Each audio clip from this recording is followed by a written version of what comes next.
Hi friends, welcome to my channel. ఎలా ఉన్నారండి? మేమైతే చాలా అంటే చాలా బాగున్నాం. మీరు కూడా చాలా బాగున్నారని నేను మనస్ఫూర్తిగా దేవుని అయితే ప్రార్థన చేస్తానండి, కోరుకుంటాను కూడా.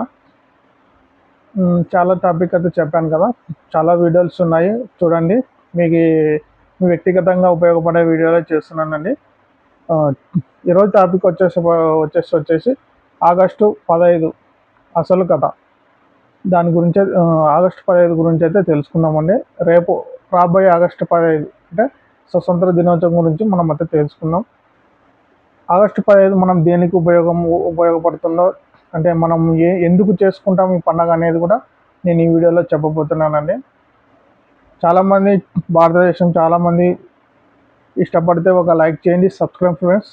ఈ వీడియో మీకు ఉపయోగపడుతుందని భావిస్తున్నాను. ఆగస్టు 15 గురించి ఇప్పుడు కొన్ని విషయాలు తెలుసుకుందామండి. ఇప్పుడు స్టార్ట్ చేస్తాను. ఆగస్టు 15 ఎందుకు జరుపుకుంటాం, మన స్వతంత్రం వెనుక ఉన్న అసలు కథ ప్రతి భారతీయుడు తెలుసుకోవాలి. మన చేతిలో ఉన్న స్వేచ్ఛ కోసం ఎంతోమంది మన జీవితాలను త్యాగం చేశారని మీకు తెలుసా? ఈరోజు మనం స్వేచ్ఛగా మాట్లాడుతున్నాం, మనం నచ్చిన చోటికి వెళ్తున్నాం, మన భవిష్యత్తు గురించి మనమే నిర్ణయాలు తీసుకుంటున్నాం. కానీ ఒకప్పుడు భారతదేశంలో పరిస్థితి పూర్తిగా భిన్నంగా ఉండేది. అసలు మన దేశానికి స్వతంత్రం ఎలా వచ్చింది, ఆగస్టు 15 ఎందుకు స్వతంత్ర దినోత్సవముగా జరుపుకున్నాం, ఈ వీడియో చివరి వరకు చూస్తే ఆగస్టు 15 వెనుక ఉన్న ఎన్నో ముఖ్యమైన విషయాలు తెలుసుకుంటారు. లాస్ట్ వరకు చూడండి వీడియో. నేను ప్రతి పాయింట్ చాలా క్లుప్తంగా రాసుకున్నాను. అన్ని విషయాలు మీకోసమే చెప్తానండి. బ్రిటిష్ పాలన. ఫస్ట్ పాయింట్, భారతదేశంలో బ్రిటిష్ ఈస్ట్ ఇండియా కంపెనీ ప్రభావం క్రమంగా పెరిగింది. తర్వాత బ్రిటిష్ ప్రభుత్వం నేరుగా భారతదేశాన్ని పాలించింది. భారతీయులపై అనేక రకాల పన్నులు, ఆర్థిక నియంత్రణలు, రాజకీయ ఆంక్షలు ఉండేవి. దేశం మొత్తం మీద బ్రిటిష్ పాలనకు వ్యతిరేకంగా అసంతృప్తి పెరిగింది. 1857లో జరిగిన తిరుగుబాటు భారత స్వతంత్ర పోరాట చరిత్రలో ఒక ముఖ్యమైన ఘట్టంగా నిలిచింది. ఆ తర్వాత స్వతంత్రం కోసం పోరాటం మరింత విస్తరించింది. స్వతంత్ర ఉద్యమం. రెండో పాయింట్, స్వతంత్ర ఉద్యమంలో ఎంతోమంది నాయకుల కీలక పాత్ర పోషించారు. మహాత్మా గాంధీ అహింస, సత్యాగ్రహం, సహాయ నిరాకరణ వంటి మార్గాల ద్వారా ప్రజలను ఉద్యమంలోకి తీసుకువచ్చారు. అదే సమయంలో భగత్ సింగ్, చంద్రశేఖర్ ఆజాద్, సుభాష్ చంద్రబోస్ వంటి అనేక తమ మార్గాలలో బ్రిటిష్ పాలనకు వ్యతిరేకంగా పోరాడారు. ఇది ఒక్క వ్యక్తిగత సాధించిన విజయం కాదు, దేశంలోని వివిధ ప్రాంతాలకు చెందిన లక్షలాది మంది ప్రజలు పోరాటం, త్యాగం, పట్టుదల కలిసి స్వతంత్ర ఉద్యమాన్ని ముందుకు నడిపించాయి.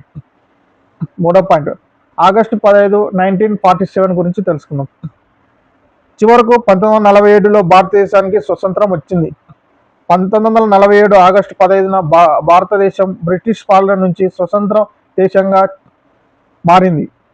అర్ధరాత్రి సమయంలో జవహర్లాల్ నెహ్రూ స్వతంత్ర భారతదేశం గురించి ప్రసంగించారు. ఆ రోజు భారతదేశ చరిత్రలో ఒక కొత్త అధ్యాయం ప్రారంభమైంది. అయితే స్వతంత్రంతో పాటు దేశ విభజన కూడా జరిగింది. భారత్, పాకిస్తాన్ అనే రెండు దేశాలు ఏర్పడ్డాయి. విభజన సమయంలో ఎంతోమంది ప్రజలు తీవ్ర ఇబ్బందులు ఎదుర్కొన్నారు. అందుకే 1947 ఆగస్టు 15 ఆనందంతో పాటు ఎంతో బాధను కూడా మిగిల్చిన చరిత్రక రోజు. మన జాతీయ జెండా. 4వ పాయింట్, ఆగస్టు 15 సందర్భంగా మన జాతీయ జెండాను ఎగరవేస్తాం. మన జాతీయ జెండాలో 3 రంగులు ఉంటాయి. కాషాయం ధైర్యం, త్యాగానికి ప్రతీక భావిస్తారు. తెలుపు శాంతి, సత్యానికి ప్రతీక. ఆకుపచ్చ అభివృద్ధి సుసంపన్నతకు ప్రతీకగా భావిస్తారు. మధ్యలో ఉన్న నీలిరంగు అశోక చక్రంలో నాలుగు ఆకులు ఉంటాయి. మన జెండా కేవలం ఒక వస్త్రం కాదు, అది మన దేశ స్వతంత్రం, త్యాగం, ఐక్యతకు ప్రతీక. 5వ పాయింట్, మన స్వేచ్ఛను ఎలా ఉపయోగిస్తున్నాం. మన స్వేచ్ఛను ఎలా ఉపయోగిస్తున్నాం అనేది ఒకసారి మనల్ని మనమే ప్రశ్నించుకుందాం. మనకు వచ్చిన స్వేచ్ఛను మనం ఎలా ఉపయోగిస్తున్నాం? దేశం కోసం ప్రాణాలు అర్పించిన వారు మన భవిష్యత్తు బాగుండాలని కోరుకున్నారు.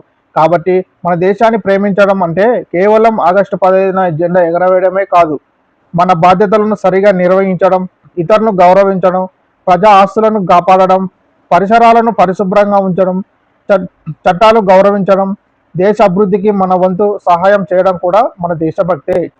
6 యువతకు సందేశం.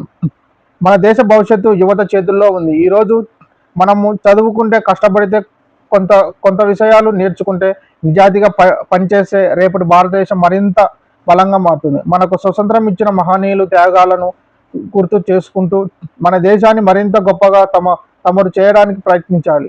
దేశం మారాలని ఎదురు చూడటం కంటే మన దేశం కంటే దేశం కోసం నేను ఏం చేయగలను అని మనల్ని మనమే ప్రశ్నించుకోవాలి.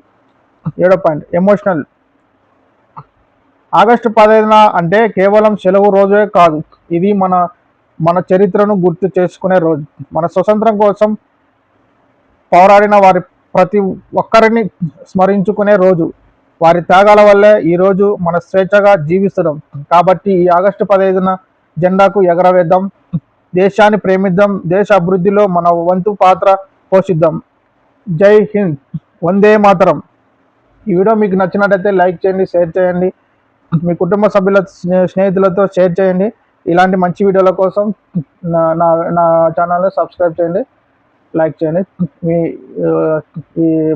ఈ ఆగస్టు 15 ఎంతమంది దేశభక్తి కల్పిస్తారో కామెంట్ చేయండి, లైక్ చేయండి, షేర్ చేయండి.